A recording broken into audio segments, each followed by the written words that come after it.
നീലശലഭം part 5. Neeli ബാമയുടെ കൂടെ ഓടി എത്തിപ്പോയേക്കും ഒത്തിരി കുഴങ്ങിയിരുന്നു അവൾ. അവിടെ കണ്ട മരച്ചുവട്ടിൽ അവളിരുന്നു. കിതച്ചുകൊണ്ട് ബാമയും കൂടെയുണ്ട്. എന്താടി, നിന്നെയൊക്കെ പട്ടി ഓടിച്ചോ? ആ ശബ്ദം കേട്ട് ഇവർ തിരിഞ്ഞു നോക്കുമ്പോൾ ശ്രീകാന്ത് അതിലൂടെ ഒരു ബൈക്കിൽ പോകുന്നുണ്ടായിരുന്നു.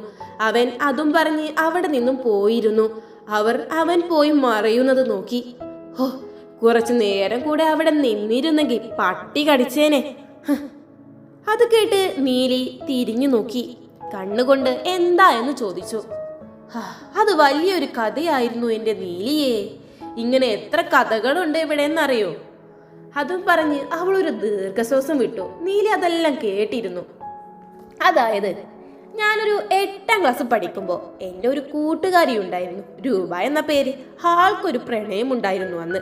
അവളുടെ മുറച്ചെറുക്കനാണ് പോലും. അവൻ കൊടുത്ത ഗിഫ്റ്റ് എന്നെല്ലാം പറഞ്ഞ് അവൾ എന്നും ഓരോ സാധനങ്ങൾ കൊണ്ടുവരും. അത് കാണുമ്പോൾ എനിക്കും കൊതിയാവും. ഒരു ദിവസം അവൾ പറഞ്ഞു, നിനക്കും അമ്മാവൻ്റെ മക്കളെല്ലാം ഇല്ലേ, ഒന്ന് പ്രണയിച്ചു നോക്കുക എന്നെല്ലാം. അതിന് ഞാൻ അവളെ പുച്ഛിച്ചു എങ്കിലും എൻ്റെ മനസ്സിൽ ലഡ്ഡു പൊട്ടുമായിരുന്നു. പിന്നീട് അത് പടക്കമാവുമെന്ന് ആര് കണ്ടു? അങ്ങനെ അമ്മായിൻ്റെ മക്കളെ നോക്കുമ്പോൾ എൻ്റെ അവിടെയാണെങ്കിൽ അമ്മായിക്ക് പെൺമക്കൾ, പിന്നെ നിന്റെ അവിടെ നീ മാത്രം. പിന്നെ ഞാൻ നോക്കിയത് ഇവിടെ. ശ്രീയേട്ടൻ ഒരു കലിപ്പനായതുകൊണ്ട് പേടിച്ചിട്ട് ആ വഴിക്ക് ഞാൻ പോയിട്ടില്ല. പക്ഷേ അപ്പം ഞാൻ കണ്ടുപിടിച്ച ആളാരാണെങ്കിൽ ഒന്നെങ്കിൽ കുട്ടേട്ടൻ അല്ലെങ്കിൽ രഞ്ജിത്തേട്ടൻ. അങ്ങനെ ഞാൻ രഞ്ജിത്തേട്ടനെ വാങ്ങി നോക്കാൻ തുടങ്ങി. വെറുതെ ഇവിടെ വന്ന് നിൽക്കും. അവൻ ഇവിടെ വന്നു എന്നറിഞ്ഞ ഇവിടെ നിൽക്കാനായിട്ട് വരും. അവർ പോകുവോളം ഇവിടെ അങ്ങ് നിൽക്കും. എല്ലാം ഒരു തമാശയിൽ തുടങ്ങി ഒടുവിൽ അത് സീരിയസ് ആയെന്ന സത്യം പിന്നെയാണ് എനിക്ക് മനസ്സിലായത്. അതോടെ പണിപാളി.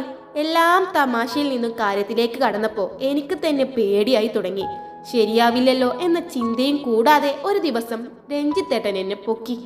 എനിക്ക് ചേട്ടനോട് ഇഷ്ടം തോന്നിയത് മനസ്സിലായ ചേട്ടന് അന്ന് ഒത്തിരി വഴക്കും പറഞ്ഞു.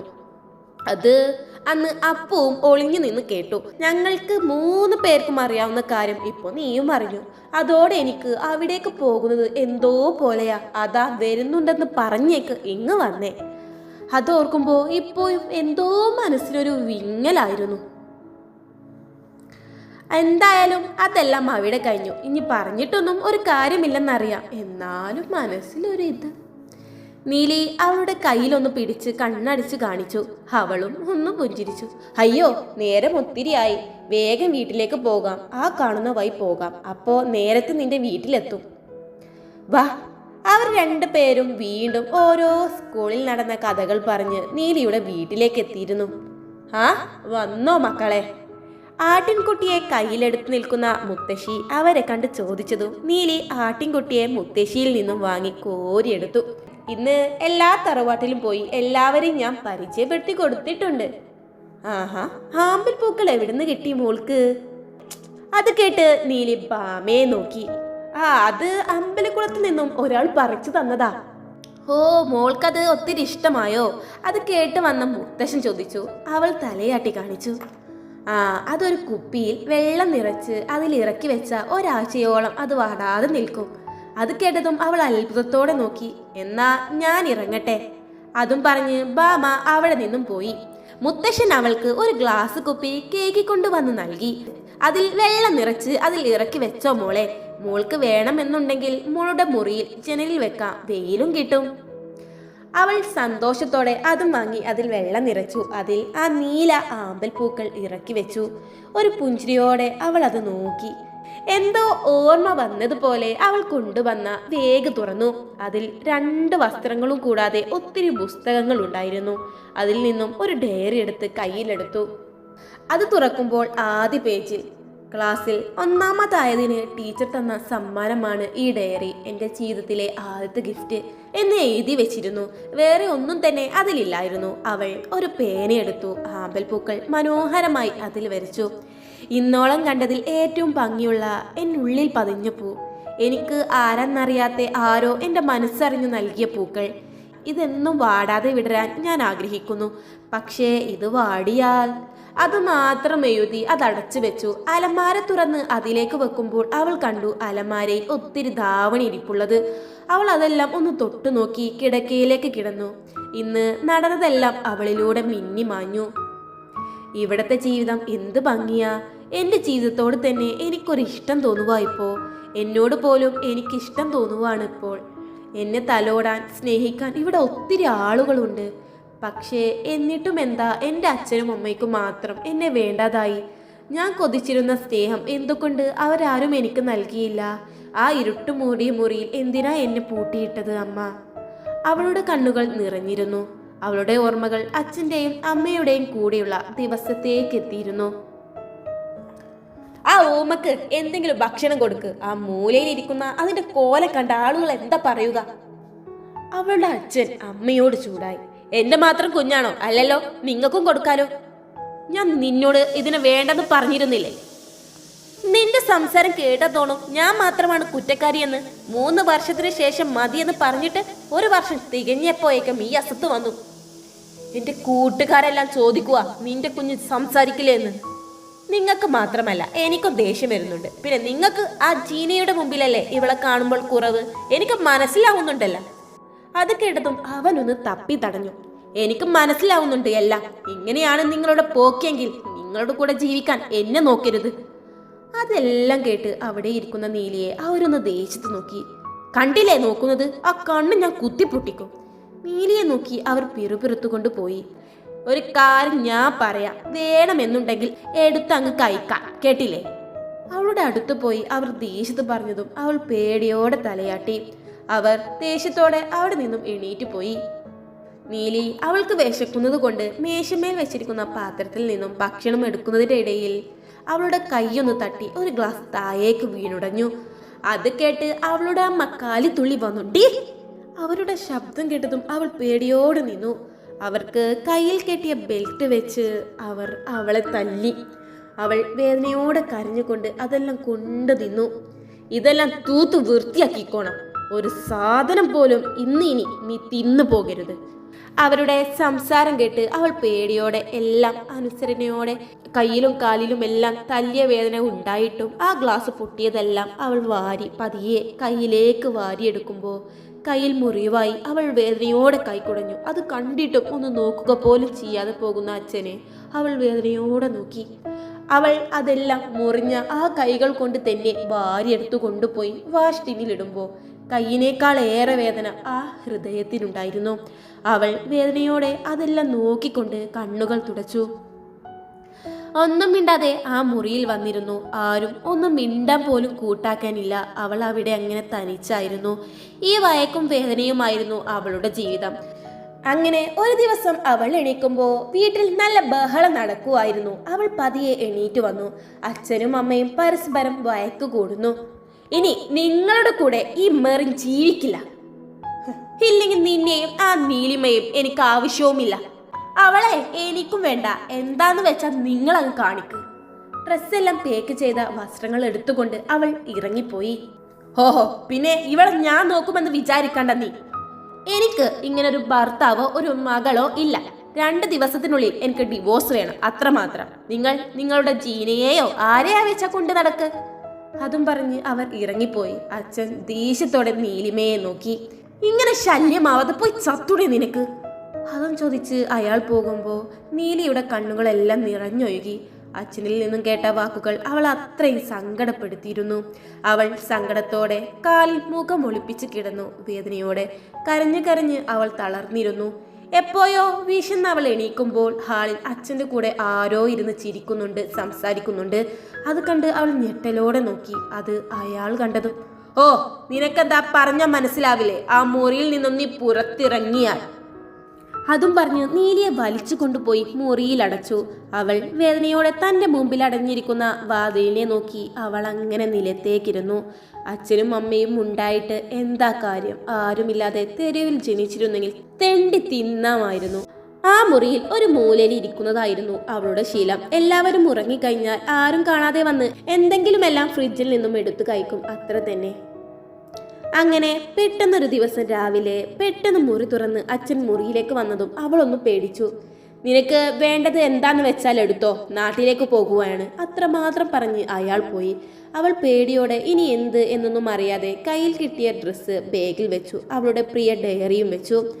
അവൾ പുറത്തേക്ക് വരുമ്പോഴും എയർപോർട്ടിൽ പോകുമ്പോഴും ഇങ്ങനൊരു മോൾ ഉണ്ടെന്ന പോലെ ചിന്തിക്കാതെ അച്ഛനും ആ സ്ത്രീയും മുമ്പിൽ പുഞ്ചിരിയോടെ ഓരോന്ന് സംസാരിച്ച് നടക്കുമ്പോൾ നീലി എല്ലാം കണ്ട് വേദനയോടെ അവരുടെ പുറകെ നടന്നു. സ്വന്തം മോളായിട്ട് പോലും അവളോട് ഒന്ന് പുഞ്ചിരിക്കാൻ പോലും തോന്നിയില്ലല്ലോ എന്ന് അവൾ ചിന്തിച്ചു. അവിടെ നിന്നും ഇവിടെ എത്തുമ്പോൾ നേരെ പോകുന്നത് കോടതിയിലേക്കുമാണ്. അവൾ എല്ലാം ആ കിടക്കയിൽ കടന്ന് ആലോചിച്ച് തീർത്തു. അവളുടെ കണ്ണുകളെല്ലാം നിറഞ്ഞൊഴുകുമായിരുന്നു. ഞാൻ ജനിച്ചിട്ട് എന്നോട് ഇതുവരെ ഒരു നല്ല വാക്കും പോലും പറയാത്ത അച്ഛനും അമ്മയും, സ്വന്തം മോൾ അല്ലാഞ്ഞിട്ട് പോലും ഇവിടെയുള്ളവർ എന്നോട് കാണിക്കുന്ന ആ കരുണ പോലും കാണിച്ചിട്ടില്ല. ഞാനൊരു ഊമയായത് എൻ്റെ പ്രശ്നമായിരുന്നു. അവർക്കെന്നെ വേണ്ടായിരുന്നെങ്കിൽ അന്നേ കൊന്ന് കളയാമായിരുന്നില്ലേ എന്നെല്ലാം ചിന്തിച്ചിരുന്ന എൻ്റെ ചിന്തയിൽ എനിക്കും ബാമിയെ പോലെ ഇവിടെയെല്ലാം ചുറ്റിക്കറങ്ങണം, കാണണം, എനിക്ക് സന്തോഷത്തോടെ ജീവിക്കണമെന്നായി. അവൾ ആ കിടക്കയിൽ കിടന്ന് ആലോചിച്ചു. എന്നാലും ആരായിരിക്കും എനിക്ക് ഈ ആമ്പൽപ്പൂക്കൾ നൽകിയത്? അവൾ എണീറ്റിരുന്നു. ആ പൂവിനെ നോക്കിക്കൊണ്ട് ആലോചിച്ചു. ആ ചുവന്ന പ്രകാശം ആ പൂക്കളിൽ തട്ടുമ്പോൾ ഒരു പ്രത്യേക ഭംഗി തോന്നിയതിന് അവൾ അതും നോക്കി കിടക്കയിലേക്ക് കിടന്നതും അവൾ പതിയെ മയങ്ങിപ്പോയിരുന്നു. ഇരുട്ടായതും മോളെ കാണാത്തത് കണ്ട് മുറിയിലേക്ക് വന്ന് നോക്കുമ്പോൾ നല്ല ഉറക്കമായിരുന്ന നീലിയെ കണ്ടതും ഇന്ന് ഒത്തിരി യാത്ര ചെയ്തതും കളിച്ചതുമെല്ലാമല്ലേ, ക്ഷീണം കാണും മോൾക്ക്, ഉറങ്ങട്ടെ, അതും പറഞ്ഞ് മുത്തശ്ശി പോയി. നീലി എപ്പോഴോ ചിമ്മി കണ്ണുകൾ തുറക്കുമ്പോൾ മുറിയിലേക്ക് വെളിച്ചം വരുന്നേ ഉള്ളൂ. അവൾ ആദ്യം നോക്കിയത് ആ ആമ്പൽ പൂക്കളെയായിരുന്നു. അത് കണ്ട് അവൾ നോക്കി നിന്നു. ആ പൂക്കൾ ഇപ്പോഴും തെളിവോടെ വിടർന്നു നിൽക്കുന്നു. അവൾ അതും നോക്കി ഒന്ന് പുഞ്ചിരിച്ചു. അപ്പോഴാണ് അവിടെ തെളിഞ്ഞു വരുന്ന സൂര്യനെ കാണുന്നത്. ആദ്യമായിട്ട് കാണുന്നത് കൊണ്ട് മേഘങ്ങൾ മായഞ്ഞ് അത് പൊങ്ങി വരുന്നത് അവൾ നോക്കി നിന്നു. പൂവൻ കോയി കൂകുന്നത് കണ്ട് അവൾ കിടക്കയിൽ നിന്നും ചാടി എണീറ്റു. അവൾ അടുക്കളയിലേക്ക് വരുമ്പോൾ മുത്തശ്ശനും മുത്തശ്ശിയും എണീക്കുന്നേ ഉള്ളൂ. അവൾ പോയി മുമ്പിലെ വശത്തെ വാതിൽ അവൾ തുറക്കാൻ ശ്രമിക്കുന്ന ശബ്ദം കേട്ടതും അവർ എണീറ്റ് വന്നു. ആഹാ, മോളിന്ന് നേരത്തെ എണീറ്റോ? ഇന്നലെ നേരത്തെ കിടന്നില്ലേ, അതാവും നല്ലോണം ഉറക്കമെല്ലാം കിട്ടിക്കാണും അല്ലേ? അതിന് അവൾ ഒന്ന് തലയാട്ടി. എന്നാ മോള് വാ, മുത്തശ്ശന് പശുവിനെ എങ്ങനെ കറക്കുന്നേ എന്ന് കാണിച്ചു തരാം. രണ്ടുപേരും ആ ഊമിക്കാരി തേക്ക് ആദ്യം. നിന്റെ മുത്തശ്ശി പറയുന്നത് കേട്ടില്ലേ, അവളെ പിണക്കണ്ട, വാ നമുക്ക് ആദ്യം അങ്ങനെ ചെയ്യാം. അവളോട് പതിയെ സ്വകാര്യമായി പറയുന്ന മുത്തശ്ശനെ കണ്ടതും അവളുടെ ഉള്ളൊന്നു നിറഞ്ഞു. അവൾ പുഞ്ചിരിയോടെ തലയാട്ടി. മുത്തശ്ശൻ പുറകു വശത്തേക്ക് നടന്നതും കൂടെ തന്നെ നീലിയുമുണ്ട്. മുത്തശ്ശൻ അവിടെ നിന്നും ഉമ്മിക്കരി എടുത്ത് അവളുടെ കയ്യിലേക്ക് നൽകി. ശേഷം മുത്തശ്ശന്റെ കയ്യിലേക്കും എടുത്തു.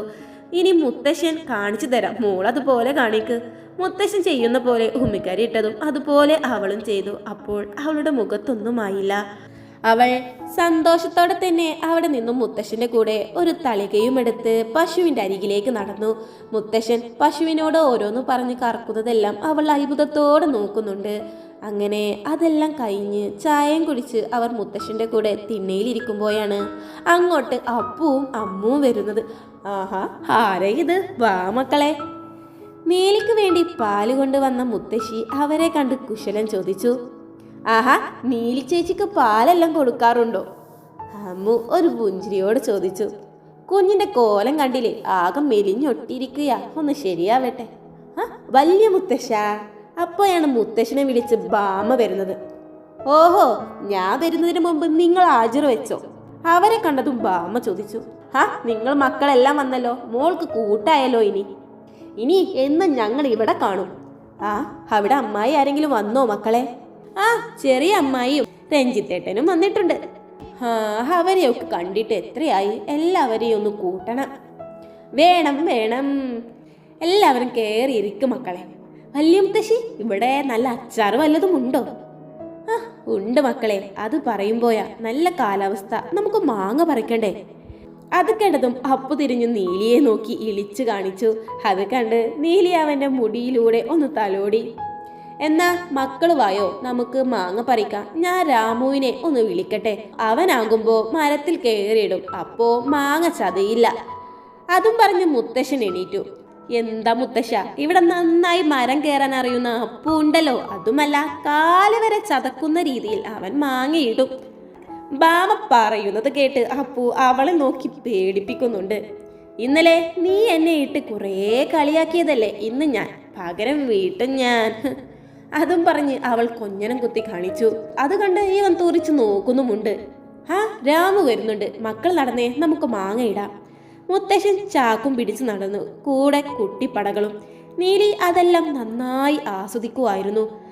രാമു മാങ്ങ പറിച്ച് അവൻ്റെ അരയിൽ കിട്ടിയ സഞ്ചിയിലിടുന്നുണ്ട്. അറിയാതെ കയ്യിൽ നിന്നും ചാടുന്ന മാങ്ങകളെല്ലാം കുട്ടികളെല്ലാം പെറുക്കിയെടുക്കുന്നുമുണ്ട്. ഇനി നിങ്ങളെല്ലാം കളിച്ചോ മക്കളെ, ഞങ്ങൾക്ക് പാടത്ത് നല്ല പണിയുണ്ട്. മഴ വരുന്നുണ്ടെന്ന് തോന്നുന്നു, ചാലെല്ലാം ഒന്ന് കീറിയിടണം. മുത്തശ്ശൻ പറഞ്ഞു തീർന്നില്ല, അപ്പോഴേക്കും മഴ പെയ്തിടാൻ തുടങ്ങിയിരുന്നു. മക്കളെ, ഓടി വീട്ടിലേക്ക് കയറി നിൽക്ക്, ഞങ്ങൾ പാടത്തേക്ക് ഇറങ്ങുക. അതും പറഞ്ഞ് മുത്തശ്ശൻ രാമുവും ഇറങ്ങി നടന്നു. തലയിൽ ഓല കൊണ്ട് മെടഞ്ഞ ഒരു തൊപ്പിയുമുണ്ട്. മുത്തശ്ശി അവിടെ മക്കളെ നോക്കി നിൽപ്പുണ്ട്. എല്ലാവരും തിണ്ണയിൽ കയറി നിന്നു. മുത്തശ്ശി അടുക്കളയിലേക്ക് തിരിഞ്ഞതും, വാടാ മക്കളെ, നമുക്കെല്ലാം ഇന്ന് മയത്ത് കളിക്കാം. നമുക്ക് ആ തോടിൻ്റെ അവിടെ പോകാം. ഇന്ന് ഒരു ചാടിക്കുളി തന്നെ. ബാമ പതിയെ അത് പറഞ്ഞതും നീലി അതെന്താ എന്നറിയാതെ അവരെ നോക്കുന്നുണ്ട്. അവരെല്ലാം മയത്തിറങ്ങി. വാ നീലി. അവളെ എല്ലാവരും മയത്തിറക്കി. തണുത്ത തുള്ളികൾ ശരീരത്തേക്ക് പതിഞ്ഞതും അവൾക്ക് അതൊരു പുതിയ അനുഭവമായിരുന്നു. വാ, മുത്തശ്ശി കണ്ട വയക്ക് കേൾക്കും, നമുക്ക് ഓടാം. ബാമ മുമ്പിൽ ഓടിയതും എല്ലാവരും അവളുടെ കൂടെയുണ്ട്. അവർ തോടിൻ്റെ അവിടെ എത്തിയതും എല്ലാവരും ഓടി വന്ന് വെള്ളത്തിൽ എടുത്തു ചാടി. നീലി മാത്രം മഴ കൊണ്ട് അങ്ങനെ നിന്നു. നീലി, നീ ചാടിക്കോ. അവൾ ഇല്ലെന്ന് പറഞ്ഞു. അതെങ്ങനെ ശരിയാവാ, വാ. അതും പറഞ്ഞ് മൂന്നും കൂടെ അവളെ പിടിച്ച് വലിച്ച് വെള്ളത്തിലേക്കിട്ടതും അവൾ വെള്ളത്തിൽ മുങ്ങി താഴ്ന്നു. അഭിപ്രായം ഒന്ന് പറയണേ. തുടരും.